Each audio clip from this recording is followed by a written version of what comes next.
Hey, on this episode of Samp&Chance Boxing, we're going to talk about the following things. ShakurStevenson goes for number 3 this weekend. We'll take a look at that. Also, Usyk and Fury have been announced. We know when it's going down. We'll talk about that as well. Bud got stripped of the IBF welterweight title. We'll talk about that. Something I don't like about that entirely. And finally, AJ and Deontay fighting on the same card. It's not what you think. We'll let you know what it's all about. So, guys, strap in and thank you for letting us in your ears. Here we go.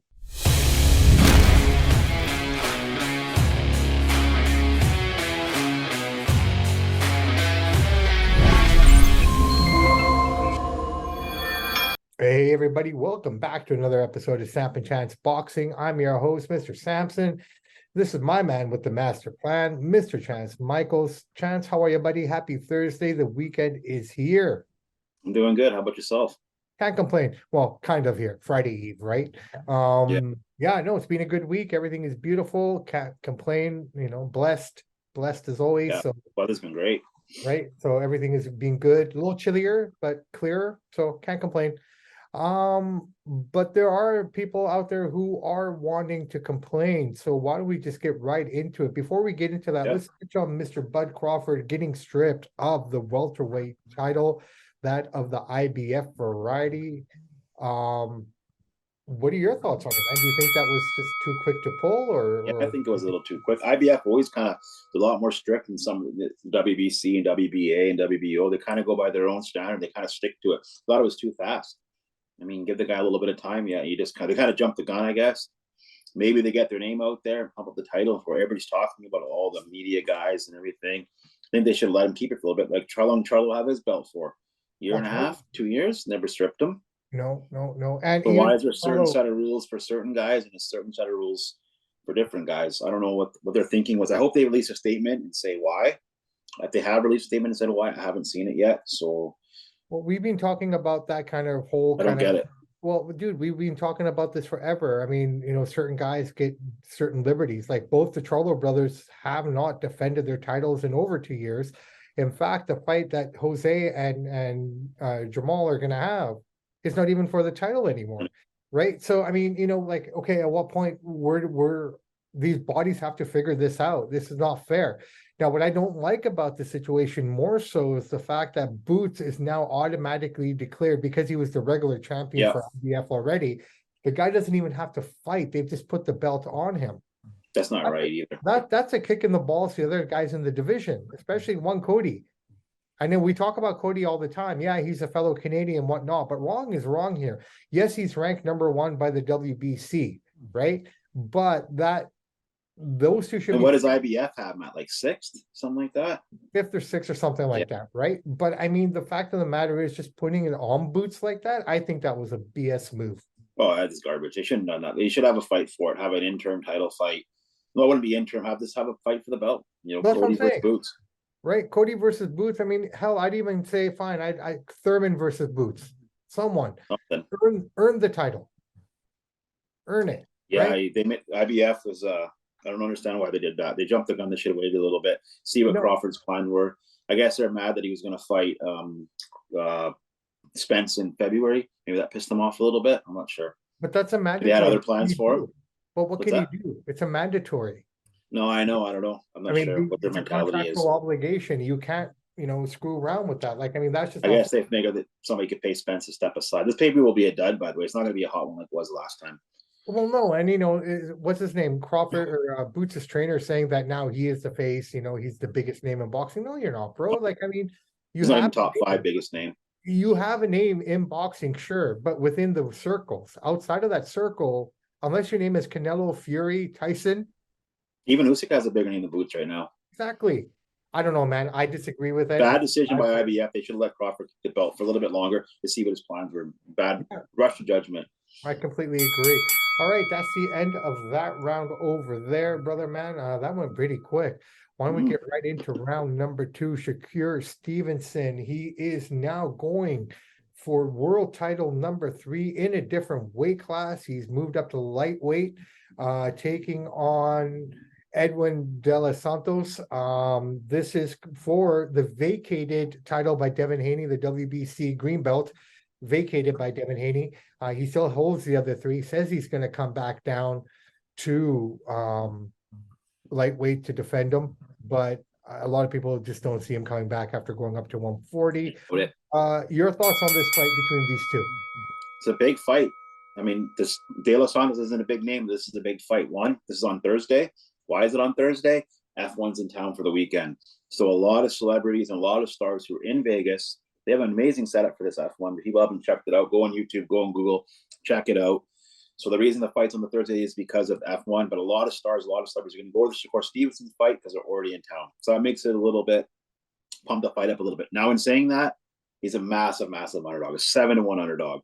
This should be an easy night for Shakur. You always have that puncher's chance. I mean, but you got to put $1,200 on ShakurStevenson to win $100. That kind of says it all. But basically, to sum it up, I'll give a quick summary of, I think, of the fight. Stevenson, he doesn't take any risks against this kind of opponent because De Los Santos does have some power. But all he's going to do is keep jabbing him, circle away from him, and he should win every round. I think he's going to pitch, hit, sting, move out, win a decision. He might stop him in the later rounds, but that's how I see it. He'll be very cautious with them, but he's going to win it. He's going to do like a Floyd Mayweather. But the one thing is, people are calling him boring. That's bugging him. So he might go for a finish here because he doesn't want to be the boring Mayweather fight. That's my take. Take it away. Okay, so here we go. We got two guys coming into this match. Shakur coming in with Shakur's coming in 20-0 with 10 knockouts against a competitor. De Los Santos coming in with 16-1 with 14 KOs. Now, I can see what De Los Santos is saying. Like, Edwin feels slighted. No one's giving him a chance, like the odd makers, right? But that puts a chip on this guy's shoulder. Now, the thing's working against him. He's never had this level of recognition, to be fair. So that's one thing that Shakur knows how to deal with. The other piece is this is his first world title opportunity. And it's not at the Armory, it's not at a smaller venue. No disrespect to the MGM, nothing like that. We're talking T-Mobile Arena on Thursday night. Yeah, F1 weekend, big weekend. Right? So, it's going to be really interesting to see how that all kind of plays out. Now, here's how I look at it. He's taking jabs at him. He's calling him Shakila, all these different kind of names to kind of get under his skin. Like you said, his best options, his best chances of winning are probably in those first 3-4 rounds where he's going to have to unload and, kind of force Shakur, who is, Mr. Don't Hit Me, the new sharper, quicker, right? Better boxer, but more is he going to get under his skin? That's the question. I mean, like you said, everyone has trying to. He's trying to get under his skin. Shakur, is he getting under his own skin? That's the other question to ask here. We know what Shakur can do. We know what he's capable of, but if push comes to shove, is he going to falter? I say Shakur wins in decision. Yeah, and one thing I agree with Shakur on, he should be fighting Lomachenko right now. Lomachenko got off the fight. He said no to the fight. It should be Shakur versus Lomo, much bigger fight. I feel bad for Shakur to get the fight. I feel bad. I love Lomo, and I hate to knock the guy, but you should have the fight. Well, I mean, being called Shakila and Twitterella, I think there's a lot more pressure coming in on Shakur than in most fights because he was trying to get that fight for Haney to get, that undisputed, but Haney wouldn't let him have it. And to have the title now split up and, it's just kind of like he's offered that opportunity. You know what I mean? And it's a tune-up fight for Shakur. Bob's showcasing him here. Next fight in spring, he's going to have a big, big marquee opponent. Who it is, I don't know. It'll be a marquee opponent. He wants Lomo next. That's what he keeps saying. He keeps saying I hope so. Lomo's not getting younger. Lomo needs to make the fight. Maybe in spring it'll happen. Maybe he'll fight Tiafimo. Who knows? But he's going to have a big fight after this one. Yeah, no, that's the word right now on the street is that it's going to be Lomo next. Well, that's what he wants next. If he fights Lomo in Vegas, that's the fight I don't miss. I'll be there for that. Yeah. All right, let's move on to round number 3. AJ and Deontay Wilder on the same card, and just added Dimitri Bivol versus Lyndon Arthur. He's also in there as well. But they're not fighting each other. They're never going to. Joshua will never fight him. Well, here's the thing, man. Now, because that venue was probably supposed to be used for the Usyk Fury fight, Eddie Hearn's kind of jumped in and taken it over. So you're getting Otto Wallin up against AJ AJ, and then you got Joseph Parker, which is just a complete mismatch Oh, he's gonna get knocked against in the first Deontay row. Wilder. So you got both of them on the same card in the same building, but they're not going to be in the ring together. Eddie Hearn says that they're probably going to try to get that fight for the springtime, hopefully. But I don't know anymore, man. Like just with AJ, I don't know why are you fighting Otto Wallin. Like Because he wants to, but he wants a payday. Quick payday. It's all about the money. I'll tell you one thing. Eddie Hearn is like Tony Khan. When I hear Eddie Hearn talk and I hear him do his stuff, I think of Tony Khan. I'm sorry. He's just no Vinnie Mac or Dana White. Like he's just. I don't say I love and respect for the guy, but he's full of a lot of piss and vinegar. Eddie Hearn. Second of all, this is a star-stacked card. Like you got Parker, you got AJ, you got Wilder, and you got Dimitri Bivol. But all three of those guys aren't fighting caliber opponents up to their level. These are all basically tune-up fights for these guys. We haven't seen a card with this much star power in a long time. So I like the idea, but just give them a little bit better opponents. No, I get it. I think everyone just wants to try to play it safe. But I don't know what Deontay and AJ are trying to hold out for, right? I mean, not only it's Deontay, I just think it's Eddie Hearn playing games. He knows what's going to happen if Joshua fights Wilder. Wilder will beat him silly. But it's kind of interesting to see that Wilder's even on this card. He's contracted out to Showtime. I don't know. It could be a joint venture. It's all about the money. It's a big event. So he's got the money, man. No, I get it. It could be a joint venture, but you would expect it to be a little bit more from either side then, right? To justify it. You just have like, okay, who is the main event on this card? Will it be AJ or will it be Deontay? They've said that yet. It's definitely not Bivol. He'll be the third fight before those two. But you know that AJ is his pet, is Eddie's pet. Mm-hmm. If he has two pets, it's Katie Taylor and it's AJ. Yeah. Right. So I mean, from that perspective, you'd almost have to see that is Wilder going to be the co-main event? Is Bivol going to be the co-main event? Like you got three. No, Bivol will not be the co-main event. It's going to be AJ and Wilder co-main event and co. Right. But who would you? I mean, I don't think it's a no. I think it's a no-brainer. I think it's going to be AJ as the main event. You'd think so because Eddie Hearn's behind this, but at the end of the day, it doesn't really matter. They're both getting paid well. They should be fighting each other. Bivol should be fighting a better opponent, Lyndon Arthur. I like Lyndon Arthur. He's a game competitor, but so the idea, like Saudi Arabia, they're actually helping boxing because they're putting on big events. They're bringing the stars out and they're trying to make these guys fight. And so I'm glad Saudi Arabia's in the game. I know they do whatever they can talk about their politics, but they're making the big fights. They're building these arenas. They're going to be the new home of boxing. They're going to take over Vegas. They got the money. Well, people love it when they go there. They roll the red carpet. All the stars come. So we will probably end up there one day ourselves, my friend. And yeah, it's going. I mean, I guess if it's not Vegas, then I guess we're off to Saudi. Yeah, be fun. I guess be fun.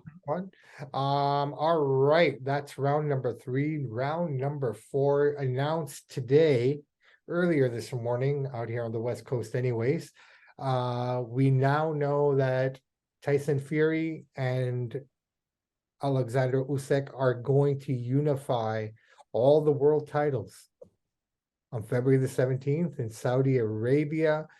This was supposed to happen on the 23rd, but we just talked about the fights that are going to be taking its place.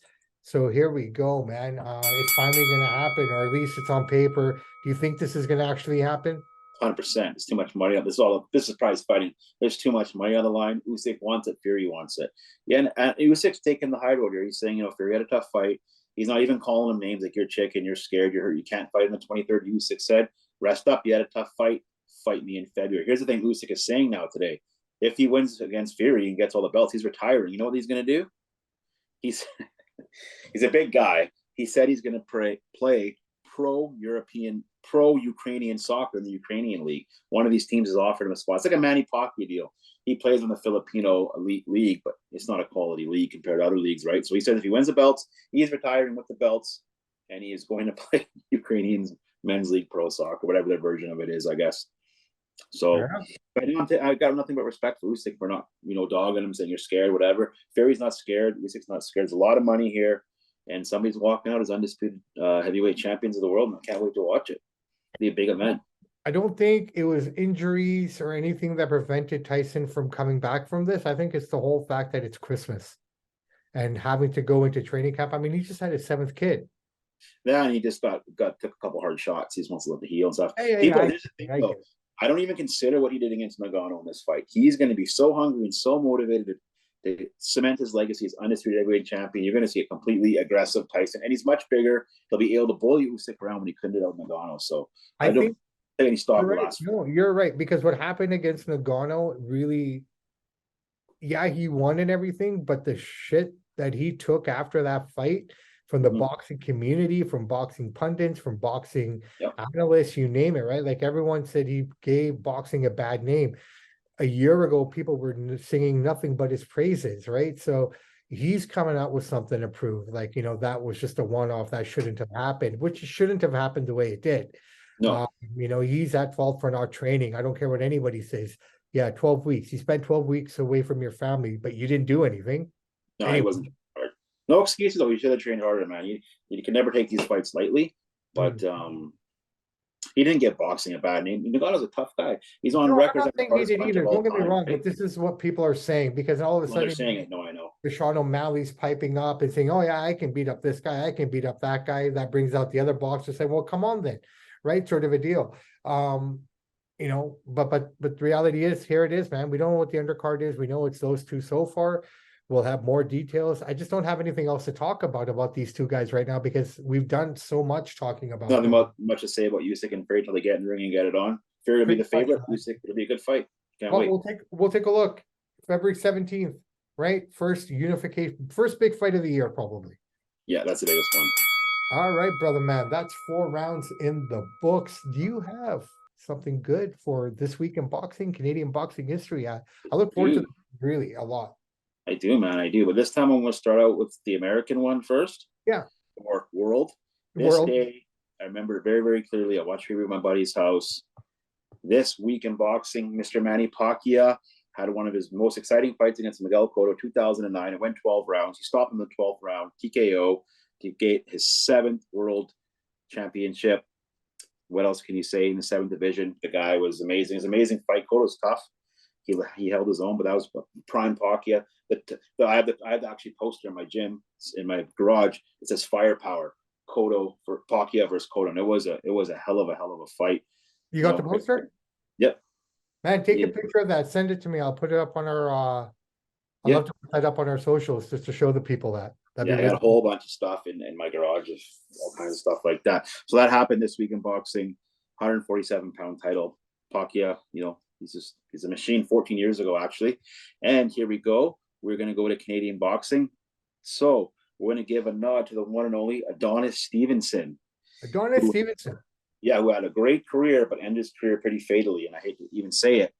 But Adonis Stevenson, in 2013, he knocked out bad Chad Dawson. I remember watching that fight at my brother-in-law's house to win the WBC Ring Magazine and lineal light heavyweight belts. The victory earned him Fighter of the Year and Knockout of the Year. It was a big, big knockout. He's a Canadian. He was regarded as one of boxing's toughest punchers at his peak. He had quick hands, speed, outstanding knockout power.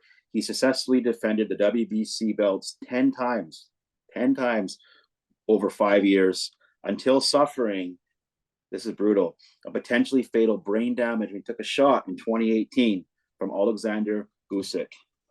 So he has brain damage, fatally. He's still alive, but in 2018. Did you hit him in the back of the head? Nope, just too many shots. Wow. Just caught him in the wrong spot. Yeah, Adonis Stevenson, one of Canada's best. He's probably a top 10 Canadian fighter of all time.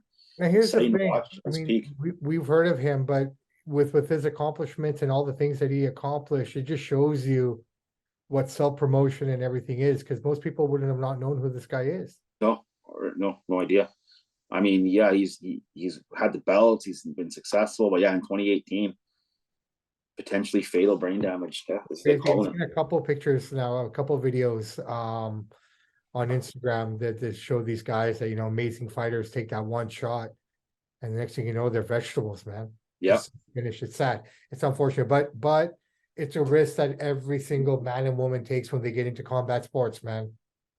Yeah, especially boxing. At least in MMA, you can go on the ground and grapple. The boxing, you're getting smacked in the head and your brain's shaking around, and it's extremely dangerous. But they've paid well for it when you get to that level. But it's a risk you take, right? And Adonis he's only 46. He definitely has. That was his last fight. He's had some good. He's been in there with everybody, right? From you just name a guy and he's been in there. So hats off to him. He had a great career. Unfortunate, my friend. Best, Unfortunate to hear. Canada's best, but unknown. Oh, wow. Most All other right. Canadian fighters don't get the same hype either, right? Yeah, yeah. No, that's true, man. Okay, we got Molitor, who's a world champion. We got um Stevenson here, who's a world champion. It's just not enough credit, not enough recognition. Well, you always hear about Gotti and Lennox Lewis and George Fowler, but there's so many other guys. Jean Pascal, he's a little more known than Donna Stevenson. David Lemieux. Yeah, David Lemieux, man, love the guy. I only traded against him once when he fought against Triple G, and he's Canadian, so we've had some good fighters. So Yeah. That's All right, brother, Donna man. Stevenson. Let's wrap this puppy up. It's Thursday night, Friday Eve. The weekend is here. So if you're a wrestling fan, no, nothing's happening. We just got boxing this weekend, right? So we got Shakur happening this weekend. Thursday, It's yeah. Thursday. There are fights this weekend. We have covered. Pardon? Shakur fights on tonight, Thursday, absolutely. So that's I guess that's why we're kind of rushing out of here so we can get to it. So let's get there. Chance, have a safe weekend, brother, man. Hope everything goes your way. I hope everything is good. And to the people listening, please, please, please, it's getting cold, which means the roads are getting slicked up. If that's the case, please drink, do whatever you guys want to do. I'm not here to judge. Just please make a way home. Get to your family safe and sound so you guys can come back for Tuesday and Thursday next week.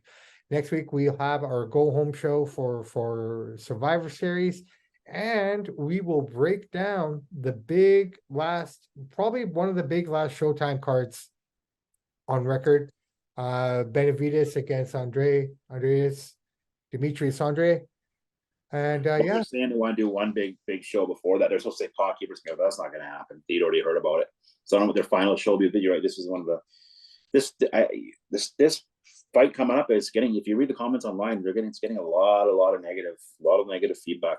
I don't know why. I think it's a good card, but people are saying it shouldn't be a pay-per-view. It's not good fights. So we'll see. Who knows? Sometimes, like I've always said, some of the cards that you think aren't going to be good are the best ones, the ones that we hype all day are duds. So you just never know. You got to watch it. No, but that's the beauty of sport, right? Like, okay, I know we're going off on a tangent here, but when I look at UFC 295, for example, to me personally, I didn't think it was that great of a card on paper to look at. But man, that was probably one of the best shows that I've seen that they've done this year in terms of just up and down the card. It was really good. So just wait till what TKO and Dana White are going to do on Mexican Independence Day in the Sphere with the UFC. They're going to try to put on the greatest combat sports show of all time. I'm not saying they will, but that's what they're talking about, and they don't play around. I am curious to see what they can do in there, considering what the layout is and this and that. They got time. Yeah, I've heard about that. It's going to be an interesting dynamic. Too bad they couldn't do 300 in there, right? Which is in April. That would have been an awesome show in there. That would have been the show to do if they could have. But anyways, we digress. Chance, have an awesome weekend, brother, man. We will connect soon. I'm Bobby Sampson. He is Chance Michaels. And in the words of the great AC/DC, those that download, like, and subscribe to the podcast, we salute you. We do salute you. Everyone, please be blessed. Have a safe weekend. We'll talk to you soon. Samp and Chance out.